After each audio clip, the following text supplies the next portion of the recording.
கிருஷ்ணகிரி அருகே தனியார் பேருந்து கவிழ்ந்த விபத்தில் 42 பேர் படுகாயமடைந்தனர். மழை காரணமாக ஓட்டுநரின் கட்டுப்பாட்டை இழந்து இந்த விபத்து ஏற்பட்டுள்ளது. கிருஷ்ணகிரி அருகே தனியார் பேருந்து கவிழ்ந்த விபத்தில் 42 நபர்கள் படுகாயமடைந்தனர். மழை காரணமாக ஓட்டுநரின் கட்டுப்பாட்டை இழந்து விபத்து ஏற்பட்டுள்ளது.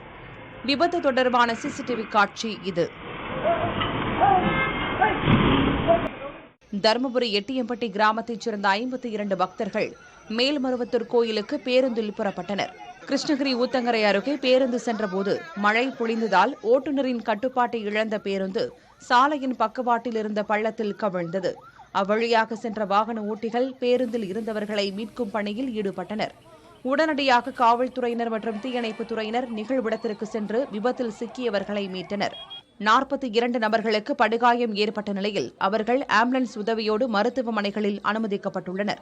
இந்த விபத்து காரணமாக கிருஷ்ணகிரி நெடுஞ்சாலையில் கடும் போக்குவரத்து நெரிசல் ஏற்பட்டது. விபத்து நிகழ்ந்த இடத்தில் மாவட்ட ஆட்சியர் மற்றும் அதிகாரிகள் நேரில் ஆய்வு செய்தனர். தொடர்ந்து மருத்துவமனையில் அனுமதிக்கப்பட்டுள்ள பக்தர்களையும் நேரில் சந்தித்து ஆறுதல் கூறினர். விபத்து தொடர்பாக காவல்துறையினர் விசாரணையை தொடங்கியுள்ளனர்.